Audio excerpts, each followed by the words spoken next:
नमस्कार, आप सभी का स्वागत है मैं स्टूडियो में और मैं हूं आपके साथ सोनिया सिंह। देश भर में बकरीद का पर्व मनाया जा रहा है, ईद उल अजहा का पर्व मनाया जा रहा है और मुस्लिम समुदाय के लिए ये सबसे बड़ा पर्व माना जाता है। और इस वक्त मैं मौजूद हूँ राजधानी लखनऊ के सबसे बड़े ईदगाह में ऐशबाग में। और ये आपको बता दें कि कड़ी धूप होने के बावजूद यहाँ पर जो नमाज अदा करने के लिए नमाजी है वो यहाँ पर आपको नमाज अदा करते हुए आपको नजर भी आ रहे हैं।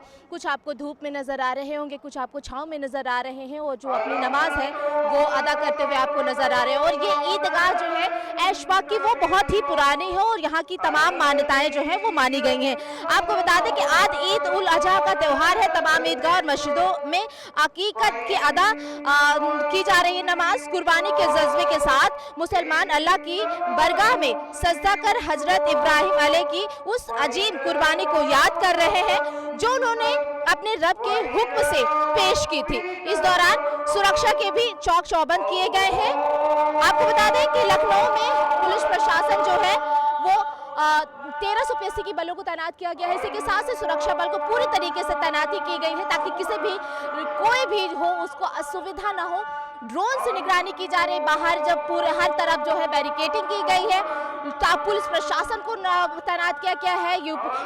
पुलिस प्रशासन पूरी चौकन के साथ यहाँ पर मौजूद है और साथ में आला अधिकारी भी इस ईदगाह के बाहर आपको प्रशासन के साथ में सहयोग करते हुए नजर आ रहे हैं। इसी के साथ ही डीएम भी वहाँ पर मौजूद है। तो आप देखिए ये ऐशबाग की ईदगाह है जहाँ पर आपको नमाजी जो है नमाज अदा करते हुए आपको सब नजर आ रहे हैं। मौलाना खालिद रशीद फरंगी ने भी इन नमाजों से कहा है कि ईद उल अजहा खुदा के दो पैगंबर हजरत इब्राहिम अलैहि और उनके बेटे हजरत इस्माइल अलैहि की यादगार में है।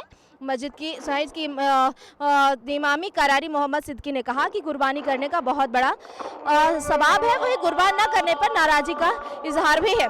हजरत मोहम्मद साहब ने फरमाया है कि हैसियत रखने के बावजूद कुर्बान न करने वाले मेरी ईदगाह में ना आए। ये पैगाम जो है मौलाना खालिद रशीद फरंगी महली ने इन नमाजों से कहा है। आपको बता दें कि कड़ी सुरक्षा के बीच 94 ईदगाह है, 1200 से ज़्यादा मस्जिदों में नमाज के दौरान ड्रोन से निगरानी भी की जा रही है और पुलिस सुरक्षा बल के साथ हर जगह सुरक्षा की तैनाती जो है वो की गई।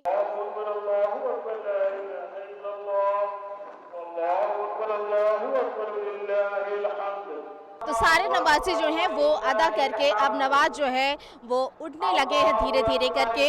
और अब हम नीचे चलेंगे और वहाँ पर भी तस्वीरें दिखाएंगे और लोगों से बात करने का प्रयास जो है वो भी करेंगे कि आज देश के लिए क्या कुछ वो मांगना चाहते हैं, सुख शांति चैन अमन की वो किस तरीके से आज अपने नमाज में अदा करने के दौरान कहा है। हम उनसे भी आज इस पर्व के बारे में बात करेंगे।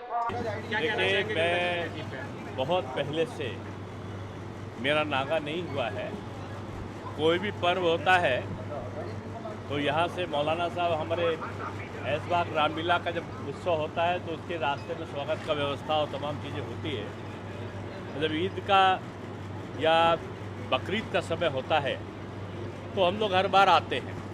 कोई भी पर्व हो, किसी भी धर्म का कोई त्यौहार हो, ये एकता समन्वय सौहार्द का संदेश देते हैं।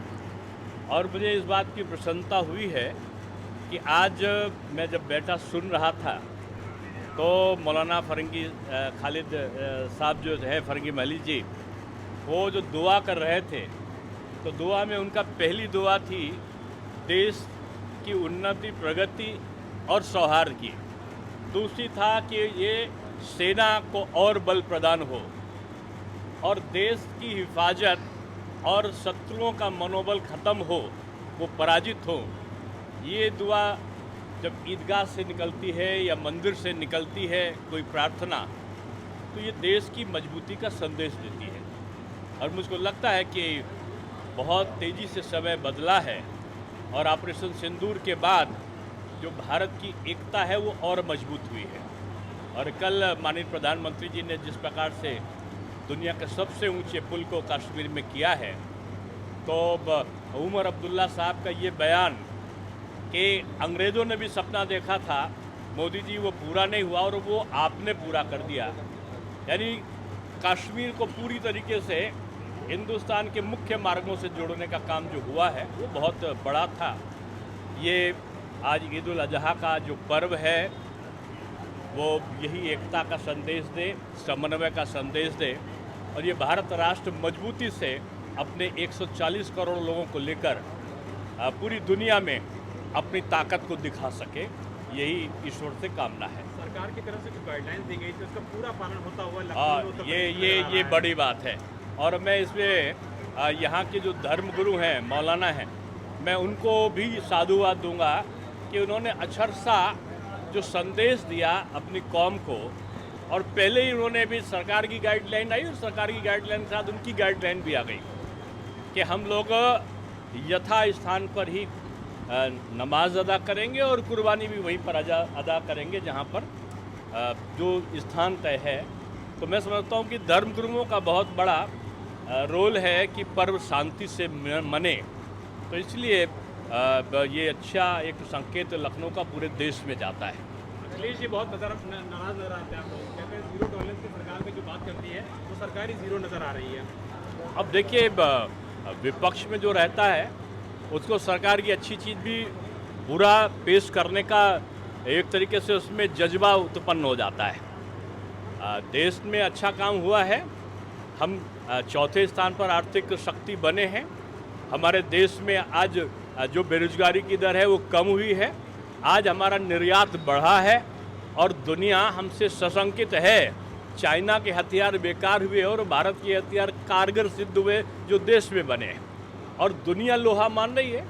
अमेरिका ऐसा देश भी उससे ताकत को सराहना कर रहा है, पहचान रहा है। तो अब विपक्ष के लोग जो गए, अब मैं तो कहता हूँ ऐसे विपक्ष के लोग जो अपना वक्तव्य दे रहे हैं, उनको शशि थरूर का, उनको सलमान खुर्शीद का, और यहाँ तक मैं कहूँगा ओवैसी जी का बयान भी पढ़कर सीखना चाहिए।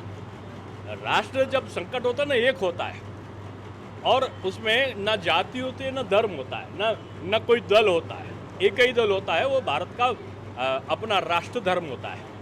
और राष्ट्र धर्म का निर्वहन हमारा जो डेलीगेशन किया तो बहुत अच्छा किया है। तो ज़्यादा बातचीत करने के लिए हमारे साथ डीसीपी विश्वजीत श्रीवास्तव जी हैं। सर, ईद नमाज अदा हो गई है, सुरक्षा व्यवस्था के पुख्ता इंतजाम किए गए थे, कैसे कितनी कंपनियां लगाई थी, कैसे व्यवस्थाएं की गई थी? बकरीद का त्यौहार पुराने लखनऊ में आज 7 तारीख को था और अभी ये 8-2 दिन और जो है वो चलेगा, इसमें कुर्बानी होगी। और जो मुख्य रूप से नमाज होती है वो लखनऊ की सबसे बड़ी नमाज ये ईदगाह ऐशबाग में होती है। इसके लिए हम लोगों ने पुख्ता प्रबंध किए थे। कई कंपनी पीएसी, करीब 5 कंपनी पीएसी और मिली थी, और इसके अलावा हमको आरआरएफ और सीआरपीएफ की एक कंपनी भी मिली थी। इसके अलावा जो संवेदनशील स्थान है वहाँ हम लोगों ने सीसीटीवी की भी व्यवस्था की थी, और हम लोगों ने एआई बेस्ड एक ड्रोन भी जो है इस बार इस्तेमाल किया था, जो हम इससे ये देख रहे थे कि किस रास्ते पर ज़्यादा भीड़ है, उसी हिसाब से फोर्स का हम लोग मैनेजमेंट कर रहे थे। इसके अलावा हमको बाहर से भी अधिकारी, मुख्यालय से भी 2 एडिशनल एसपी और 5 डिप्टी एसपी भी मिले थे। कुल मिला के अच्छे से हम लोगों ने इसको नमाज को अदा करवाया। इसके बाद जो कुर्बानी होनी है उसके लिए भी हम लोगों ने व्यवस्था कर रखी है। नगर निगम से हम लोगों का टाई अप है, और उनकी गाड़ियाँ जो है जो भी वेस्ट मटेरियल है उसको लेके जा रही हैं, और हम लोग सब लोग आपस में संपर्क हैं। करीब 35 स्थानों पर सामूहिक कुर्बानी होती है, वहाँ अलग से फोर्स लगाया गया है। सभी तरीके की व्यवस्थाएं मुकम्मल की गई हैं और अच्छे से। सर, जनता का सहयोग कैसे रहा है व्यवस्था? जनता का सहयोग बहुत अच्छा रहा, और जनता से हम लोगों ने पीस कमेटी की बैठक की थी, हमने यहाँ धर्मगुरुओं से भी बैठक की थी, और धर्मगुरुओं ने भी अपील की थी कि कोई भी नई परंपरा ना डालें, सड़क पर नमाज ना पढ़ें, और सबका अच्छे से पालन करें। तो आज ऐशबाग में नमाज अदा की गई है बकरीद की, और हमारे साथ ज़्यादा बातचीत करने के लिए मौलाना खालिद रशीद फरंगी जी हैं। हम बात करते हैं, आज नमाज अदा की गई है, कैसी व्यवस्था रही है कानून की, और कैसे नमाजियों के लिए क्या करेंगे? नहीं, आज पूरे मुल्क में ईद उल अज़हा का त्यौहार बकरीद बहुत अच्छे माहौल में मनाई जा रही है, और आपने देखा कि यहाँ ईदगाह लखनऊ में भी बड़ी तादाद में लोगों ने नमाज अदा की, पुरसुकून अंदाज में नमाज अदा की, और नमाज अदा करने के बाद मुल्क की तामीर व तरक्की और हिफाजत के लिए दुआ की। और इस मौके पर एक बार फिर से हम लोगों ने आवाम से अपील की कि जो कुर्बानी के सिलसिले में हुकूमत की गाइडलाइन है और जो इस्लामिक सेंटर ने एडवाइज़री जारी की, उस पर अमल करते हुए ही कुर्बानी करें, और कुर्बानी में साफ़ सफाई, क्लीनिनेस और हाइजीन का पूरी तरीके से ख्याल रखा जाए। बिल्कुल। और आज आपने जब नमाजियों को नमाज अदा करवा रहे थे तो आपने एक विशेष तौर पर मैसेज दिया, जिस तरीके से अभी पुलवामा में पहलगाम में हमला हुआ था और ऑपरेशन सिंदूर चलाया गया था, तो आपने सैनिकों के लिए भी तमाम बातें कही, तो क्या बातें? नहीं, हमने इस मौके पर लोगों को एक बार फिर से लोगों के दरमियान ये बात कही कि हमारे मुल्क की जो सेना है वो हमारे और आपकी पूरे मुल्क की हिफाजत के लिए अपनी जानों को जोखिम में डालती है, तो लिहाजा उनकी हिफाजत के लिए भी दुआ करना हम सब के लिए लाजमी और ज़रूरी है। और हम लोग हर हाल में अपनी सेना के साथ खड़े हैं और जो भी आर्मी का फ़ैसला होता है उसमें पूरी मुल्क को आर्मी का पूरी तरीके से साथ देना चाहिए। जैसे अभी हालिया दौर में पाकिस्तान के ख़िलाफ़ जो आर्मी ने एक्शन लिया उसको हम सब ने पूरी तरीके से सराहा। बिल्कुल सर, जनता को क्या मैसेज देंगे? नहीं, जनता को यही मैसेज है कि हमारा आपको चाहिए कि एक अच्छे माहौल में एक दूसरे के त्यौहार में शरीक हों और जो अपने मुल्क की गंगा जमनी तहज़ीब है उसको हमेशा बरकरार रखें। तो देखिए, आज जो ऐशबाग के ईदगाह में नमाज़ अदा करी गई है बकरीद की, और नमाजियों ने बहुत शांतपूर्ण तरीके से आकर के यहाँ पर नमाज़ अदा की और कानून व्यवस्था की जो व्यवस्थाएं की गई थी वो भी बहुत ही चौक चौबंद रही हैं। और फरंगी महली ने कहा कि हम जो देश के हमारे जो सेना है उन्होंने जिस तरीके से ऑपरेशन सिंदूर चलाया पाकिस्तान के खिलाफ, हम उनके लिए भी दुआएँ करते हैं अपने सेनानियों के लिए कि जो इस तरीके से युद्ध में और भारत के लिए युद्ध लड़ते हैं और हम सबकी स्वतंत्रता के लिए वो वहाँ पर खड़े हैं। तो आज लखनऊ के ऐशबाग की ईदगाह में नमाजियों ने बकरीद की ईद अदा की है। विजय आशु के साथ मैं सोनिया सिंह, एमएस टुडे, लखनऊ।